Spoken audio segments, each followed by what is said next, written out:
大家好，今天是2025年3月11日，我们来看一下加拿大总理贾斯汀对话川普的演讲。The United States launched a trade war against Canada, their closest partner and ally, their closest friend. At the same time, they're talking about working positively with Russia, appeasing Vladimir Putin, a lying, murderous dictator. Make that make sense. Canadians are reasonable, and we are polite, but we will not back down from a fight. Not when our country and the well-being of everyone in it is at stake. At the moment, the U.S. tariffs came into effect in the early hours of this morning, and so did the Canadian response. Canada will be implementing 25% tariffs against $155 billion worth of American goods, starting with tariffs on $30 billion worth of goods immediately, and tariffs on the remaining $125 billion of American products in 21 days' time. Should these tariffs not cease, we are in active and ongoing discussions with provinces and territories to pursue several non-tariff measures, measures which will demonstrate that there are no winners in a trade war. Now, just like I did a month ago, I want to speak first directly to the American people. We don't want this. We want to work with you as a friend and ally. And we don't want to see you hurt either. But your government has chosen to do this to you. As of this morning, markets are down, and inflation is set to rise dramatically all across your country. Your government has chosen to put American jobs at risk, at the thousands of workplaces that succeed because of materials from Canada or because of consumers in Canada, or both. They've chosen to raise costs for American consumers on everyday essential items like groceries and gas, on major purchases like cars and homes, and everything in between. They've chosen to harm American national security, impeding access to the abundant critical minerals, energy, building materials, and fertilizers that we have and that the United States needs to grow and prosper. They've chosen to launch a trade war that will, first and foremost, harm American families. They've chosen to sabotage their own agenda that was supposed to usher in a new golden age for the United States. And they've chosen to undermine the incredible work we've done together to tackle the scourge that is fentanyl, a drug that must be wiped from the face of the earth. So on that point, let me be crystal clear. There is absolutely no justification or need whatsoever for these tariffs today. Now, the legal pretext your government is using to bring in these tariffs is that Canada is apparently unwilling to help in the fight against illegal fentanyl. Well, that is totally false. Let's look at the facts. Our border is already safe and secure. Far less than 1% of fentanyl flows and less than 1% of illegal crossings into the United States comes from Canada. But we acted because we know we can always do better. We responded to concerns, including from the President, by implementing an ambitious $1.3 billion border plan. A border plan that includes generational investments in new AI and imaging tools to stop the flow of fentanyl in its tracks, stronger coordination and information sharing with American agencies, along with the deployment of drones, helicopters, and additional personnel to keep our border secure. Now, a month ago, as part of an agreement with the United States that paused the tariffs, we made further commitments. We appointed Kevin Brosseau as our fentanyl czar, a man who dedicated his multi-decade career in law enforcement to combating organized crime networks and drug trafficking. We designated 7 drug cartels, sick, evil groups who cynically profit off the pain and suffering of people on both sides of the border, as the terrorist organizations that they are. And just yesterday, we launched a new joint operations partnership supported by a $200 million investment between Canada's security and law enforcement agencies, a partnership that will enhance the coordination of information and intelligence in order to thwart criminal gangs involved in the illegal fentanyl trade. And critically, our actions are working. As the U.S. Customs and Border Protection just acknowledged, there was a 97% drop in fentanyl seizures from January compared to December, to a near zero low of less than half an ounce seized in January, even with all the further enforcements and actions we've taken at the borders. In sum, we stepped up. We engaged closely and constructively with the President and his administration. We did everything we promised. We stuck to our word.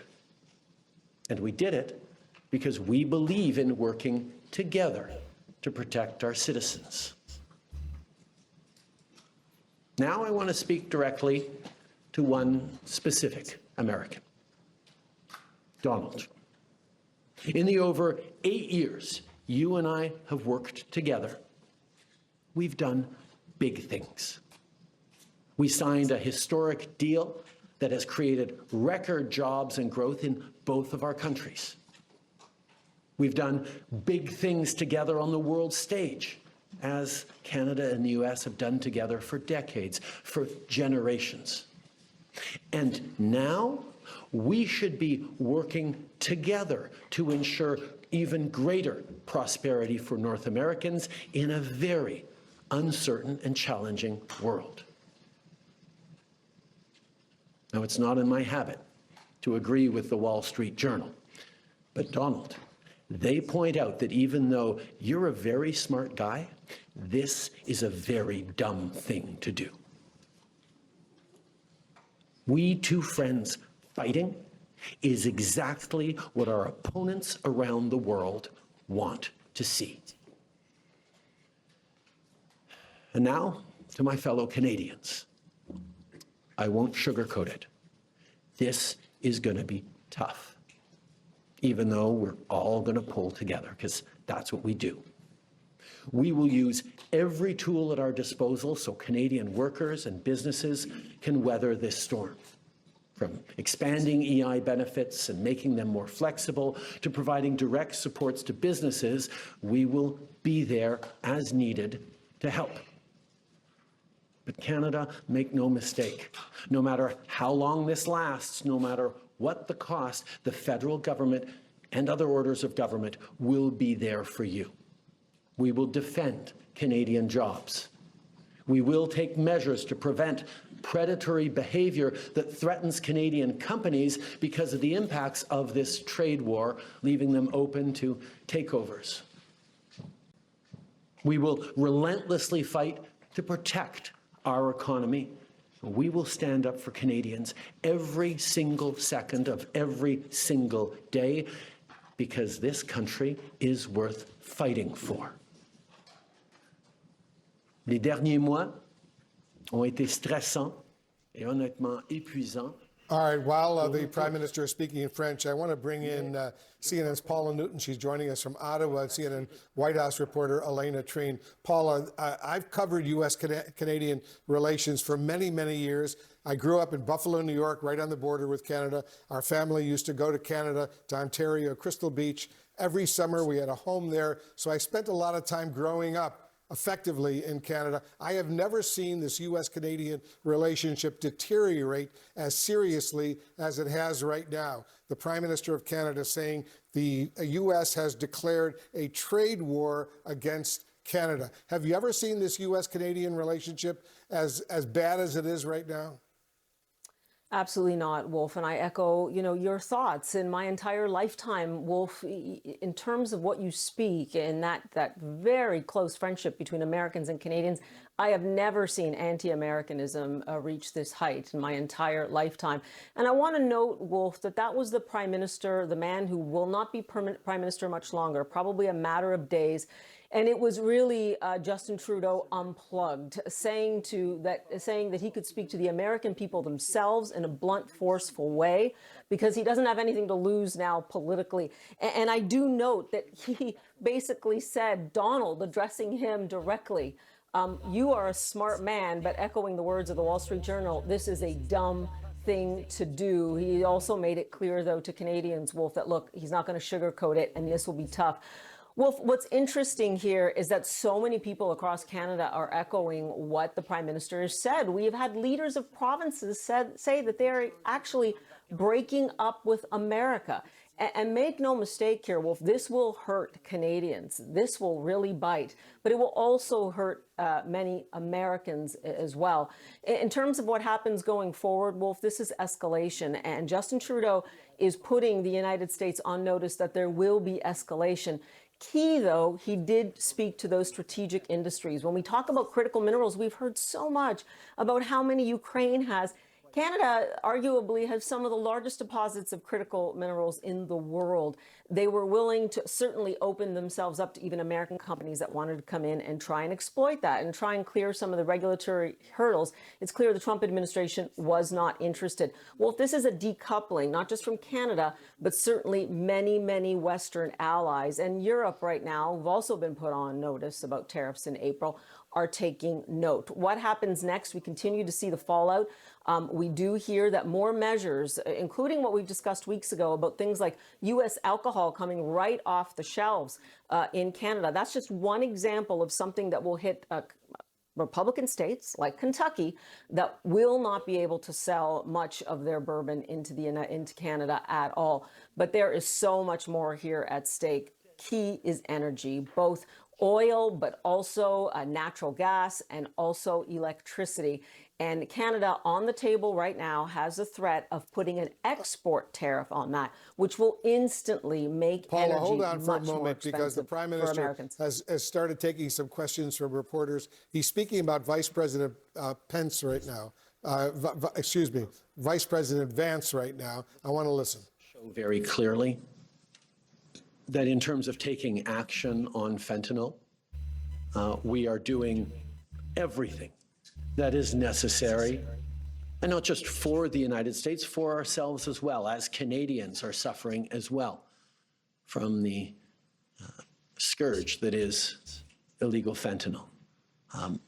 We have laid out extensive plans, actions, cooperations, including as recently as the past days in Washington, and they have always been very well received. And the numbers bear that out. I think in what President Trump said yesterday, that there is nothing Canada or Mexico can do to avoid these tariffs, underlines very clearly what I think a lot of us have suspected for a long time, that these tariffs are not specifically about fentanyl, even though that is the legal justification he must use to actually move forward with these tariffs. 我看一下这个美国对加拿大收这个关税啊，然后加拿大也很强烈的回应，你收我关税我就收你关税，对吧？美国对加拿大收关税的一个借口啊，就是说你没有很好的打击毒品芬太尼，然后加拿大说你看我确实做到了，我完成了我的承诺，我再打击这个毒品啊，是吧？我这个1月份的这个芬太尼的这个就是减少量是12月份的97%，都快变成0了啊。他说那个什么查到有7大这个贩毒集团，然后他们在这个采取各种措施去打压，去这个解决这个问题。他说他们完成了他的承诺，但是美国还是对他们收关税。然后美国这个借口也很有意思啊，说那个加拿大那个没有很好的管制毒品，没有遏制这个问题，导致这个毒品流到了美国。我怎么觉得这一幕似曾相识啊？就是当年我们这个清朝的时候闭关锁国的时候啊，也是某些国家啊用这个毒品打开了我们闭关锁国的大门啊。毒品永远是一个万能钥匙，是吧？它不光是这个侵害人们的生命健康，也带来了巨额的利润，也是打开市场的一把利器。好吧，就是关于这个加拿大对这个川普他们之间的这个美国加拿大之间的这个，我们就看到这儿，谢谢大家。